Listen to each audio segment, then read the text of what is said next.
Bon, on y va. Bonjour ma belle gang de gens éveillés et en conscience, comment allez-vous? Je suis très heureux de venir vous parler aujourd'hui et vous allez vous rendre compte que le ton va être différent un peu. On va ralentir, on va descendre d'une vitesse et on va se parler en confidence aujourd'hui. J'ai le goût de le faire comme ça. J'ai pas de sujet particulier. On va jaser de choses et d'autres. Ça fait quelques semaines que je ne vous ai pas parlé. Donc, je sentais que je devais venir peut-être vous dire pourquoi je n'ai pas été présent, entre autres, sur Facebook dernièrement. Puis, on va jaser de choses et d'autres. D'abord, cette vidéo-ci devrait être partagée sur ma chaîne YouTube en premier, Sylvain Michon en mode podcast. Possiblement le 15 ou le 16 octobre. Aujourd'hui, on est le 15. Là, je vais la poster aujourd'hui ou demain, probablement. Et dans 2 semaines, elle devrait être sur Facebook. Pourquoi? Ben, peut-être que vous l'avez compris, c'est que je suis en... comment je pourrais le dire? En sanction Facebook pour 30 jours et je suis au milieu de mon 30 jours. C'est pour ça que j'ai rien posté, j'ai disparu un peu des réseaux sociaux depuis le 28 septembre, journée où j'ai fait un post qui a été effacé par la plateforme et où on m'a censuré. Et ce qui est vraiment étrange, c'est que c'était un post très anodin et c'était un gag en fait.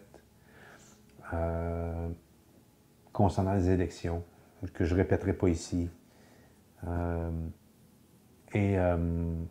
m'a sanctionné pour la 3e fois depuis cet été. Donc, ça fait 3 sanctions que j'ai et 3 fois pour des trucs qui sont anecdotiques, des détails. C'est étrange parce que des fois, je dis des choses qui pourraient plus être portées peut-être à déplaire à la gauche extrémiste. Et ça passe, mais quand je fais un petit gag ou quand je dis un truc qui est anodin ou quand je cite les paroles de Jésus, je me fais bloquer. C'est assez spectaculaire. Ça fait que je vais devoir être un petit peu plus prudent à l'avenir quand je vais revenir. Parce que des fois, ça m'arrive aussi en faisant des commentaires sur vos posts à vous. La fois d'avant, c'est ça qui est arrivé. J'avais commenté sur le post de quelqu'un d'autre et j'ai été bloqué pour 1 mois. Quand j'avais cité, paraphrasé Jésus. Phrase célèbre que je ne redirai pas. Là, c'est pas grave. Donc, c'est ça. Alors, pourquoi je suis absent depuis 2 semaines, c'est ça. Et c'est bien parce que quand c'est arrivé, moi, je vois tout le temps le bon côté. Je me suis dit, bon, parfait, un autre mois de vacances des réseaux sociaux, c'est juste bon dans le fond. Hein, c'est juste, ça va me faire du bien, je vais faire d'autres choses. Et ça a fait en sorte aussi, par contre, que je suis tombé sur le nœud. Je pensais m'avancer dans d'autres départements, puis c'est pas vraiment ce qui est arrivé, c'est que j'ai pris ça plus comme une vacance. Ça fait comme 2 semaines que je ne fais pas mes projets personnels. Ce qui est arrivé, c'est que je devais vous présenter en début octobre ma première partie de mon nouveau projet artistique. Ceux qui vont se souvenir, il y a peut-être 1 mois et demi, 2 mois, j'avais demandé « Qu'est-ce que vous aimeriez que je vous présente comme prochain projet artistique? »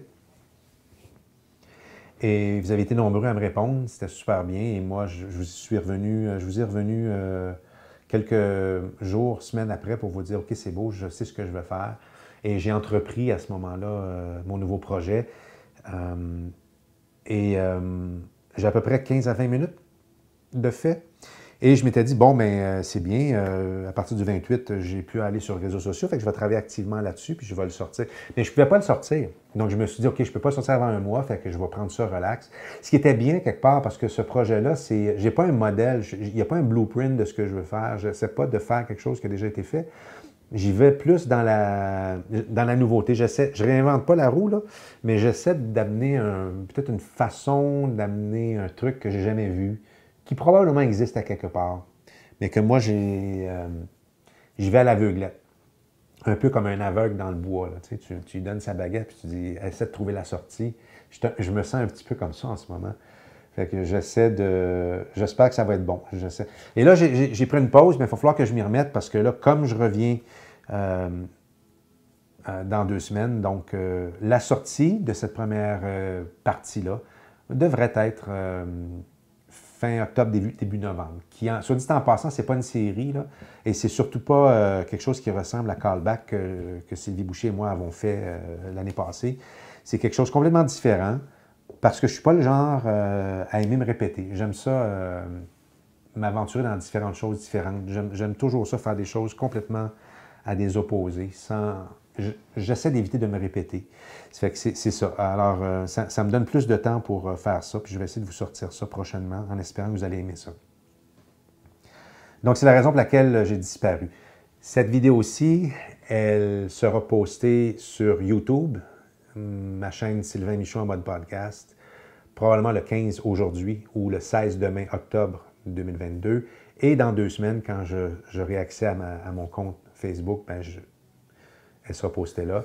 Je sais que j'ai beaucoup plus de gens qui me suivent sur Facebook, donc j'ai quelques centaines, je ne me souviens pas combien, sur YouTube. Donc, si vous le voyez là, puis vous jugez qu'il y a un intérêt de le partager, faites-le. Moi, je ne force jamais les gens à faire ça.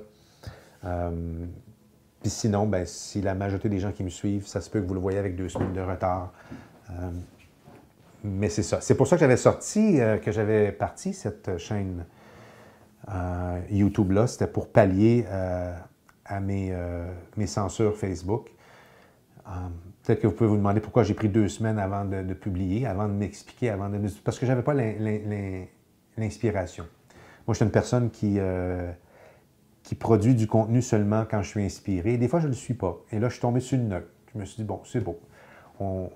Je vais aller faire d'autres choses. Puis, et là, après 2 semaines, je me suis dit, bon, mais peut-être que ce serait bien de leur dire que je suis encore là, puis leur dire pourquoi. Ça fait 2 semaines que je n'ai rien posté sur Facebook, malgré que la plupart de vous devez le savoir. Et il y en a probablement beaucoup qui ne l'ont même pas remarqué. Comment ça va, vous autres? Ça serait le fun si vous pouviez me répondre quand je vous pose la question. Alors, je vous invite peut-être à me jaser ça dans les commentaires sur YouTube et sur Facebook lorsque vous verrez cette vidéo-là.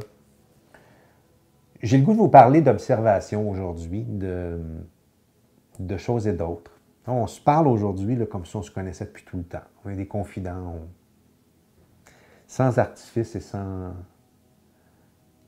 essayer d'avoir un but particulier.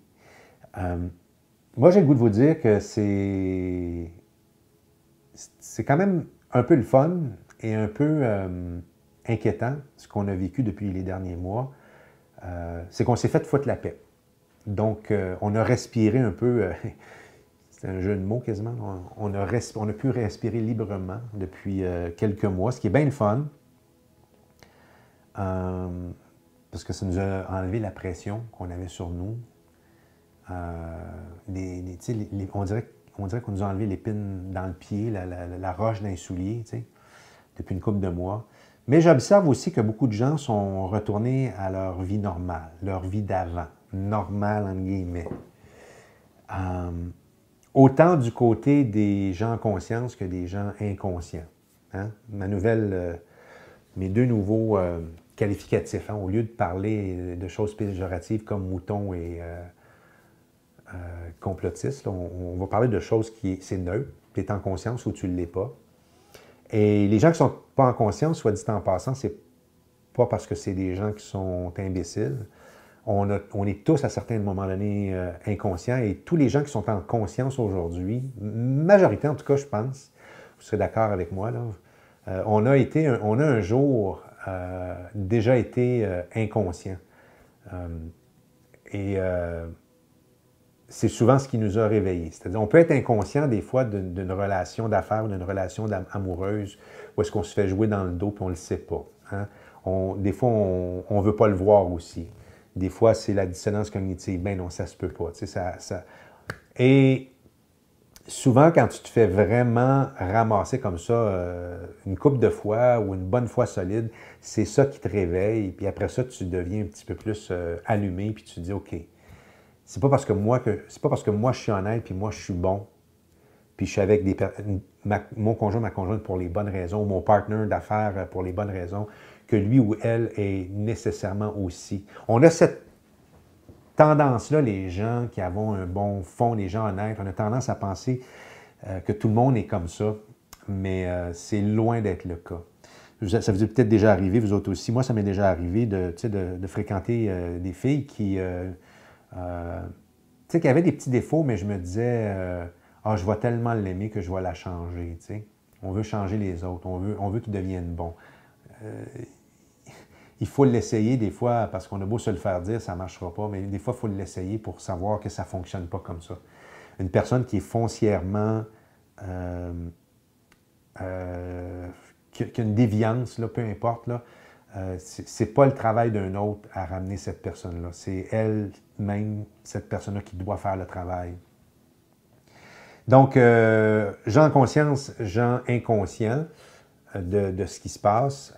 Ce que je remarque, parce que je suis un observateur dans la vie, moi je suis quelqu'un qui aime regarder ce qui se passe, c'est que beaucoup des gens, des deux côtés, probablement plus des gens inconscients, beaucoup d'entre nous, sommes retournés à notre vie normale d'avant, qui n'a jamais été normale. Ce n'était pas une vie qui était normale. Et ça, je trouve ça dangereux. Et ça ne pourra pas rester comme ça. Donc, on s'est fait foutre la paix un petit peu depuis le début de l'été, ce qui a fait du bien, mais les gens sont retombés dans leur vie normale, sont retournés travailler, se sont mis à continuer à faire ce qu'ils faisaient avant, sans rien changer. Et se sont mis à oublier, on le sait, hein, les Québécois, mais je suis certain que c'est comme ça en France puis dans tous les autres pays francophones qui m'écoutent et les autres. Au Québec, on est les spécialistes de l'amnésie, hein, et qu'on oublie vite. Un petit chèque de 500$ aux élections, puis on a tout pardonné, puis on a tout oublié. Ça va se reproduire dans une couple de mois, là. C'est hypothétique ce que je vous dis, là. Puis on va tout être surpris que ça arrive encore, tu sais. C'est ça. Et donc, il ne faut pas qu'on retourne où est-ce qu'on était avant. Et il y a eu les élections ici au Québec il n'y a pas tellement longtemps, et on a tous un tant soit peu espéré qu'on verrait du changement, qu'on passerait le pouvoir aux seuls partis qui avaient des idées différentes, plus respectueuses de son peuple. Et on a eu une claque en pleine face le lendemain matin, ou le soir même, ceux qui se sont couchés plus tard, à l'effet qu'il n'y en avait aucun de ceux-là qui avait été élu.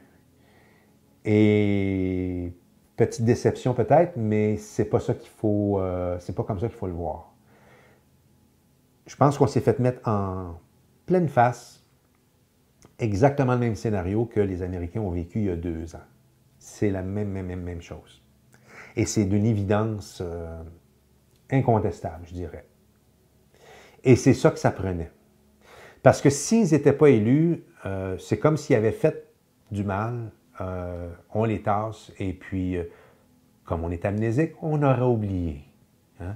Puis, il aurait probablement été impuni, ces gens-là. Puis, ils se seraient représentés le mandat suivant. Puis, ils seraient probablement revenus, parce que là, ils auraient dit, regarde, on ne se fera pas avoir une autre fois aux élections, on va tricher encore plus fort, puis on va revenir, puis on va... C'est pas ça qu'il faut qu'il arrive. Il faut que le voleur se fasse prendre la main dans le sac. C'est ça qu'il faut. Donc, oui, notre petit plan personnel, on aurait aimé ça qu'on se débarrasse d'eux autres, mais le plan divin, lui, sait très bien, j'imagine, que non, il faut qu'ils reviennent parce qu'il faut qu'ils continuent à faire leur plan qui est mal intentionné, ce que je vais dire, pour continuer pour qu'ils continuent à s'exposer et que plus de gens se réveillent, le constatent, et qu'à un moment donné, leur gaffe soit tellement grosse, elle est déjà tellement grosse pour ceux qui sont en conscience, mais les inconscients, les inconscients, il y a 2 choses qui vont... Ceux qui sont réveillables, parce qu'il y a aussi les portails organiques, hein, les coquilles vides, les gens qui n'ont pas d'âme. Je ne suis pas le spécialiste de ça, mais il semblerait qu'il y en a peut-être 50% de la population qui c'est pas des humains comme nous. En fait, biologiquement, oui, mais c'est des coquilles vides. Mais il y a quand même des gens, sûrement, qui ont quand même un âme, qui sont pas encore en conscience. Et eux autres, la façon qu'on va les réveiller, ben, c'est, je l'ai dit souvent, quand on va toucher à leur compte de banque ou à leur enfant. C'est comme ça. Et ça, ils vont se réveiller s'ils n'ont pas trop de bouettes dans le système. S'ils n'ont pas pris la soupe trop souvent. Parce que je pense que c'est Monas qui avait parlé de ça. Je ne me rappelle pas du nom de l'autre qui m'échappe. Là. Il y a eu deux bons. Il y en a un qui est encore en vie. Monas, lui, il s'est fait zigouiller pour avoir dit des vérités. Mais ils avaient eux-mêmes prédit et dit que c'était déjà en fonction. Ils référençaient le Rwanda où est-ce que les gens étaient sous le contrôle. Parce que quand tu reçois ce genre de truc-là dans toi, ben, tu es contrôlable. On peut modifier ta pensée, contrôler ta pensée et tes réactions, et tu deviens simplement un exécutant. Ce que les portails organiques sont, purement et simplement, c'est des gens qui ont un paradigme, qui ont un formatage, et c'est des gens qui exécutent seulement. Et ils ne remettent jamais en question les autorités, peu importe l'autorité. Ouais, ils peuvent des fois avoir des désagréments aussi, dire ça c'est... mais ils vont le faire pareil, parce qu'ils sont formatés pour exécuter. Eux autres, il n'y a rien à faire avec eux. C'est comme si c'était des PC versus Apple. Et là, je ne veux pas dire qu'un est mieux que l'autre, mais on sait que les programmes ne sont pas compatibles. Hein? On sait que si on essaie de rentrer un programme Apple dans un PC, le système ne le reconnaîtra pas puis il va le rejeter. Dissonance cognitive. Non, pas capable de lire ça. Voyons, non, ça ne marche pas, ça. Alors, c'est un petit peu ça, comme ça qu'il faut le voir. Ils sont formatés et ils n'ont pas, dans leur formatage, ils n'ont pas la possibilité de... C'est pas évolutif. Donc, ils ne sont pas capables, à moins que ça reste dans le même cercle de pensée, ils ne sont pas capables de progresser, ils ne sont pas capables de sortir en dehors de la boîte pour penser. Et si ça existait vraiment des extraterrestres? Et là, je prends un exemple que ça ne veut pas dire que ces gens-là croient pas aux extraterrestres là, ou quoi que ce soit, mais je donne un exemple comme ça de quelqu'un qui est convaincu que ça n'existe pas. Ou ça n'existe pas, la mort après, la vie après la mort, tu sais. Ou que, tu sais, souvent ces gens-là, ils ne remettront jamais aussi en cause l'évolution humaine, tu sais. Mais oui, c'est l'Australopithèque, on a évolué, puis c'est nous autres, tu sais. Sauf que c'est pas du tout ce que l'ADN dit. On ne vient pas du tout de ces ancêtres-là. Et à ceux qui doutent de moi, je vous invite à suivre Greg Braden. Il en parle souvent, il parle de plein de choses. Greg Braden est très... Greg Braden, je vais le dire lentement parce qu'il y a des gens des fois qui m'ont dit c'est qui tu parles. Greg Braden, il faut comprendre l'anglais, mais il y a probablement des vidéos traduites en français. Il parle de plein de choses comme ça. C'est un gars qui est très réfléchi, il donne des conférences, je l'aime beaucoup, je le suis régulièrement, tout le temps en fait. Donc, il ne faut pas qu'on retourne dans ce qu'on était avant. Donc, il fallait qu'il revienne au pouvoir et il va falloir malheureusement qu'il revienne à la charge de façon encore plus agressive. Pour en réveiller encore plus et s'exposer encore davantage. Et nous, de notre côté, ceux qui sont en conscience, on doit se préparer à ça. Se préparer à ça, ça veut dire qu'il ne faut pas s'offusquer qu'il soit revenu au pouvoir, parce que ça, c'est l'ancienne matrice. C'est le système qui ne marchera jamais. Il ne sera jamais équitable. La 3D, là, la matrice, les médias, la politique et tout ça, actuel qu'on connaît, ça ne reviendra jamais. C'est sous contrôle de l'obscurité, des gens de l'état profond qui, c'est des pots de vin, puis c'est du, je vais te financer, puis tu vas dire ce que je te dis de dire. C'est tout ça, le monde dans lequel on était. Ah oui, il y a des gens qui se tiraient bien d'affaires. Moi, je me suis tiré bien d'affaires pendant plusieurs décennies, là, à très bien gagner ma vie, à travailler très fort, puis et il y a des gens qui sont bien là-dedans. Et il y a des gens qui vont dire c'est normal, arrêtez de chialer, les pauvres, vous aviez juste à travailler plus fort, puis vous seriez, vous autres aussi, bâti un capital intéressant. Puis c'est pas juste comme ça que ça marche. Parce que même pour arriver et j'en connais beaucoup, moi, de gens qui sont quand même très à l'aise du milieu que je viens, j'en connais qui sont très à l'aise financièrement. mais c'est des gens qui sont programmés pour produire. C'est bien quand tu aimes ton travail de travailler beaucoup, mais à un moment donné, tu n'es pas ici pour travailler comme un cave jusqu'à 65 ans. Puis souvent, quand tu tombes à ta retraite, tu es malade, puis ce qui arrive, c'est qu'ils t'envoient dans un CHSLD, puis ils font tout pour que tu vives le moins longtemps possible parce que tu es rendu une plaie pour la société. Et tous les années que tu as travaillé comme un fou à te bâtir une richesse, il ne faut pas que tu oublies que tu as donné 50 de ton salaire au gouvernement. Hein? Pour nourrir un système qui est corrompu, payer une dette qui est fausse, sur de l'argent qui est bidon, en plastique, puis c'est le cas au Québec, au Canada, est vraiment en plastique, de banquiers qui impriment de l'argent comme ils veulent, qui créent des dettes à travers le monde. Hein? On l'a vu depuis 2 ans et demi, c'est d'une évidence incroyable. Au Canada, c'est peut-être comme ça en France et partout ailleurs aussi.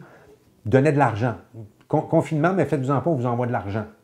Ils n'en ont pas d'argent.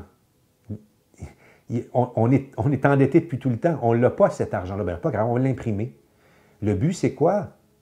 Le but, c'est de monter la dette encore plus, de créer un problème pour arriver avec la solution, éventuellement, de dire, regardez, parce que c'est ça le but, de faire faillite à nos pays.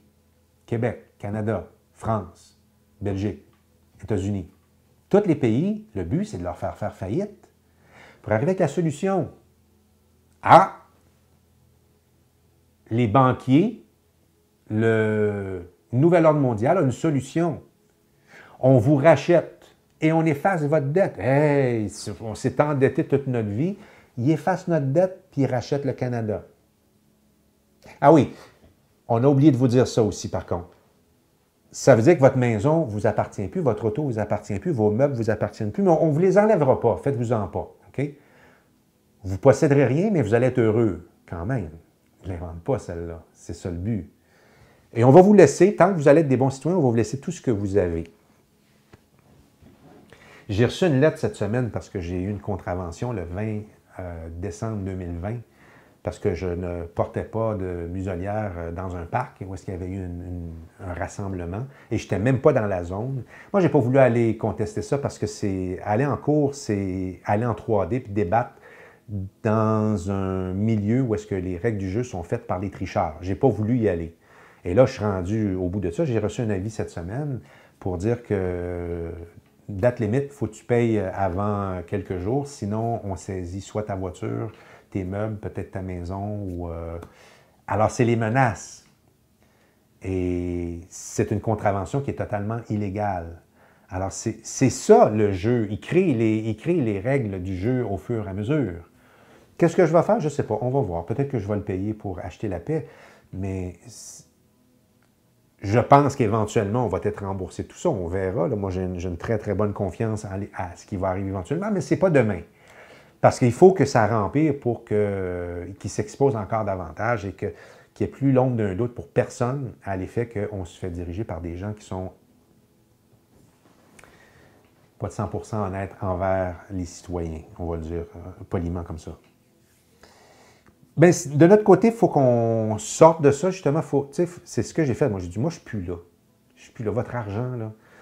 Ouais, il faut que je gagne ma vie, je le comprends, là. Mais vos affaires, j'y crois plus, ça fait longtemps. Qu'on se revire de bord puis qu'on commence à voir de quelle autre façon on peut être utile sans les gouvernements et sans le système.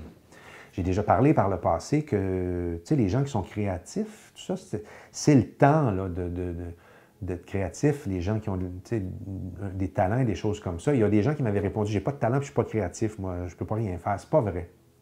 On a tous des talents en dedans de nous. Il faut écouter notre cœur pour savoir c'est quoi. Un talent, c'est pas nécessairement juste être un bon peintre ou être un bon chanteur ou jouer d'un instrument de musique, là.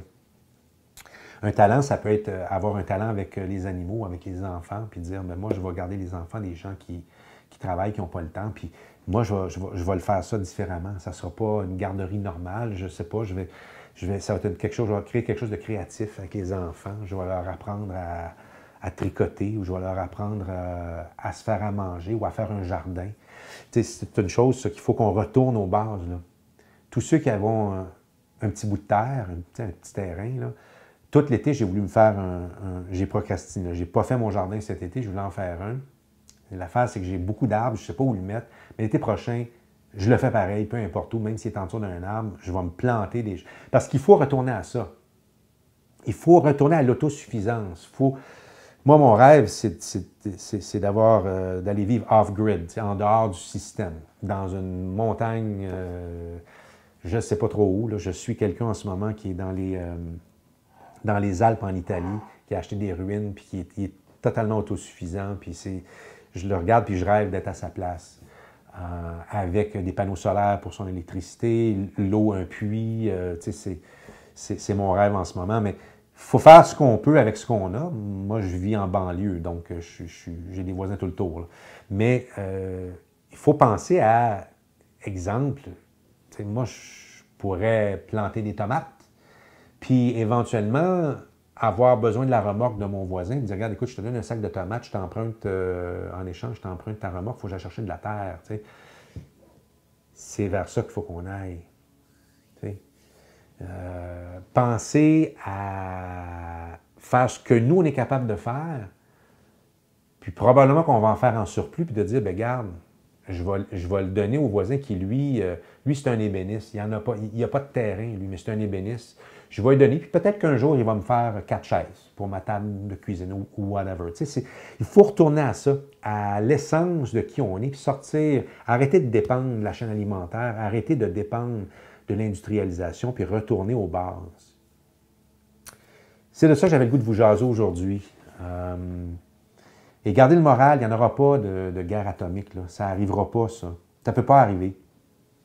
Ça ne peut pas arriver. On sait très bien que les autorités sont en contact avec les êtres multidimensionnels, les extraterrestres, appelez ça comme vous voulez. Là. Depuis toujours, mais spécialement après Hiroshima, on sait qu'il y a eu une présence d'OVNI.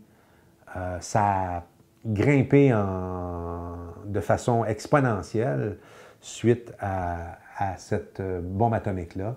Et là, je spécule un peu, là, mais c'est ce qui serait la vérité. C'est que depuis ce temps-là, les autorités, probablement même avant, les autorités ont été contactées par les êtres multidimensionnels ou extradimensionnels ou extraterrestres pour leur dire « Wow, attendez un peu, là. Non, ça, vous ne touchez pas à ça. Parce que quand vous faites sauter une bombe atomique, ça, sur votre petite terre là, que vous ne semblez pas respecter, là, bien, ça affecte les autres dimensions et ça affecte le cosmos au complet. Alors, vous vivez peut-être sur une planète où est-ce que vous avez le libre arbitre, mais ça, si vous affectez les autres civilisations dans d'autres dimensions ou d'autres planètes, on ne pourra pas vous laisser faire.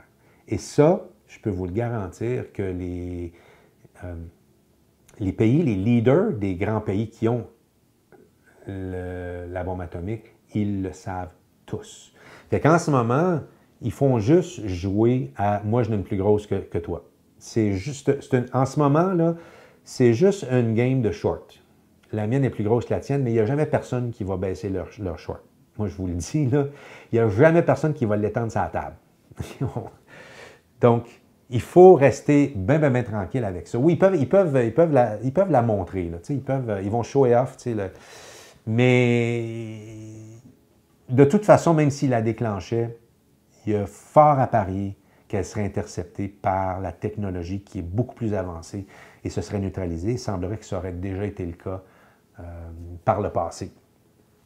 Donc, inquiétez-vous pas avec ça, même si on commence à nous faire une menace de guerre atomique. Par contre, je pense que c'est bien d'être prudent puis se stocker un petit peu de bouffe et tout ça, parce que oui, il pourrait y avoir ils pourraient nous amener un peu dans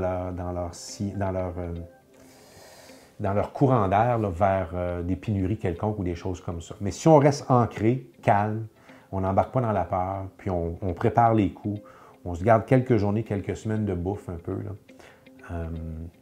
on va être capable de... Et on reste calme. Et si jamais il y a le chaos dehors, on n'y va pas. Les gens conscients, si jamais il y a la guerre, l'armée et tout ça dehors, là, ne vous montrez pas la face, même pas dans la fenêtre. OK? Vous barrez vos portes, vous restez chez vous, vous laissez les autres faire ce qu'ils ont à faire. Parce que c'est ce qu'ils veulent, qu'on rentre. Ils veulent une guerre civile pour déclencher des mesures, qu'on retourne en mesures excessives. Alors non, on laisse, on est en conscience, on sait que c'est un jeu, on n'est pas dedans, nous autres, on bâtit d'autres choses. Et on laisse ça aller. Fait que c'était ce que j'avais à vous jaser aujourd'hui. Je ne sais plus à combien, j'ai perdu mon moniteur, je ne sais plus à combien de minutes je suis rendu, fait que je vous laisse là-dessus. Et je vous dis qu'on se reparle très bientôt. Merci. Bye bye.